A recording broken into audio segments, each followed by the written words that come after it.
Hi guys, good morning. Welcome with me Rizka Ramawati and my friends Ahmad Robani.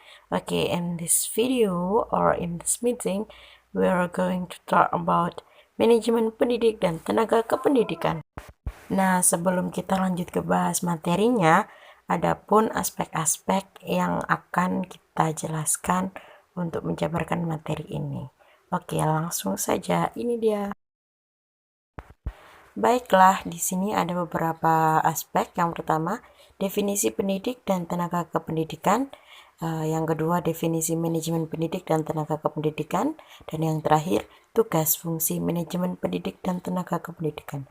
Nah, untuk yang pertama akan dijelaskan oleh Saudara Robani.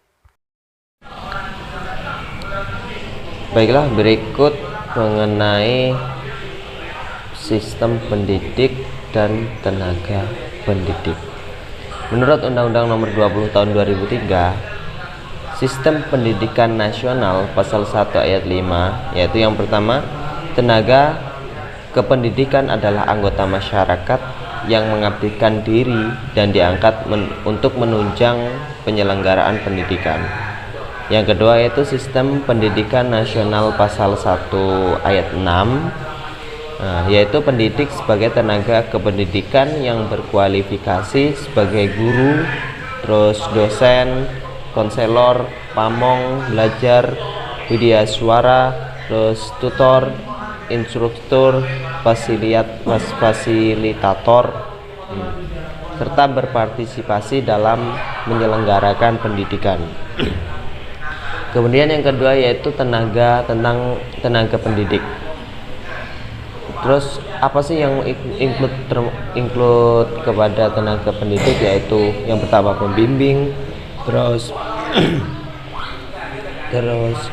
penguji, pengajar dan pelatih. Terus tenaga fungsional kependidikan yaitu penilik, pengawas, peneliti dan pengembang di bidang kependidikan dan pustakawan. Terus dari tenaga teknis kependidikan yaitu laboran dan teknisi sumber belajar. Terus dari tenaga pengelolaan satuan pendidikan yaitu kepala sekolah, direktur, ketua, rektor dan pimpinan satuan pendidikan luar sekolah. Adapun untuk tenaga lain yaitu yang mengurusi masalah-masalah manajerial atau administratif kependidikan. Ya, seperti itu. Untuk penjelasan selanjutnya yang akan disampaikan oleh Saudara Rizka. Selanjutnya yaitu manajemen pendidik dan tenaga kependidikan.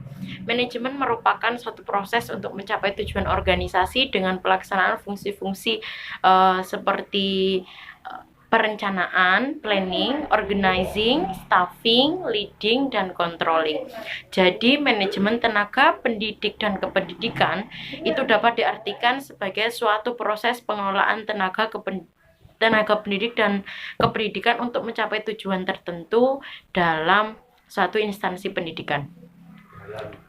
Sama halnya seperti pengertian manajemen yang lain. Oke.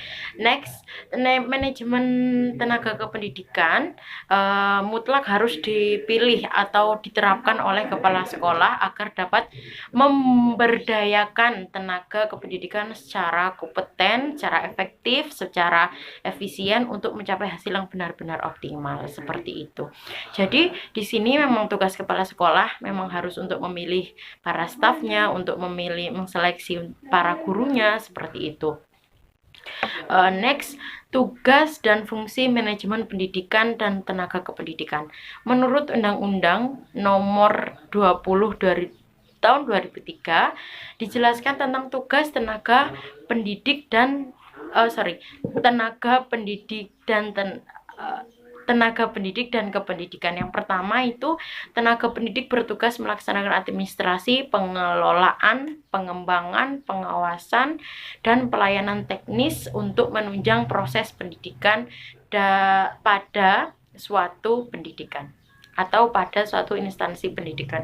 Jadi di sini kita sebagai guru atau tenaga kependidikan itu memang harus menunjang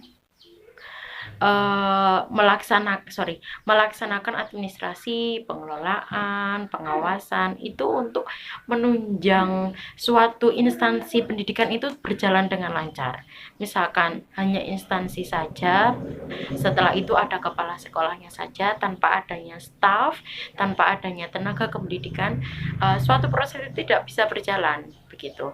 Jadi memang satu sama lain itu memang saling berketergantungan. Setelah itu pasal nomor 2 yaitu pendidik merupakan tenaga profesional yang bertugas merencanakan dan melaksanakan tugas pembelajaran, menilai hasil pembelajaran, melakukan pelatihan, bimbingan, serta pengabdian kepada masyarakat, terutama bagi pendidik pada perguruan tinggi.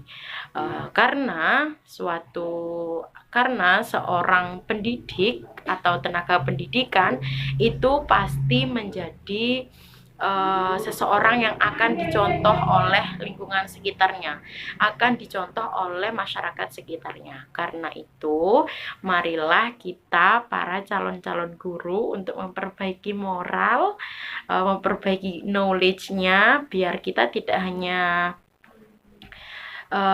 kognitifnya saja, tetapi kita spiritualnya juga memang harus dibutuhkan, karena memang guru itu digugu dan ditiru. Jadi kalau misalkan spiritualnya tidak bagus, tidak optimal, jadi nanti masyarakat akan memandang sebelah mata, percuma ini, tapi kok ini. Itu pasti ada jika kita tidak menyelaraskan antara kognitif dan spiritualnya. Baiklah, itu saja menurut saya. Kurang lebihnya mohon maaf. Saya akhiri. Wassalamualaikum warahmatullahi wabarakatuh.